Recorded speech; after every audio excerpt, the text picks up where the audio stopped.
Kontraktor warga Bangladesh simpan 17 parti di jel 10 bulan.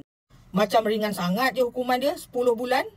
Saya cadangkanlah kalau kes macam ni, satu parti yang dia bawa tu, yang dia simpan tu, denda lah 10,000.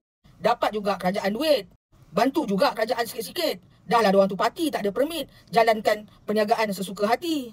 Yang jadi tokil dia juga warga asing. Yang lindungi dia mungkin orang tempatan. Macam mana warga asing boleh ada permit kontraktor? Kawan saya kan dia ada pengalaman tau. Dia pernah ambil warga asing renovate rumah. Bangladesh dengan Indonesia. Dia cas mahal tapi barang dia murah. Kawan saya cakap tak sampai setahun, kabinet dia dah lowered. Tempat langsir tu dah jatuh. Almari bilik dia pun dah lendut. Diorang pandai tau. Kalau diorang nampak kita ni ada duit sikit, tak tahu apa-apa tentang renovation ni, diorang akan cas lah harga tinggi. Lepas tu ayat-ayat manis lah. Buat ni, buat itu, buat ini, buat itu. Gedebak gedebuk, kena 50,000. Tapi barang yang diorang guna ni, kualiti rendah.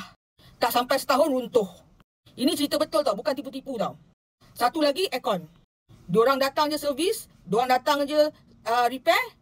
Sebulan, 2 bulan lepas tu bocor. Rosak lagi. Mula-mula kena 200 servis semua, dah kena 500 sebab bocor.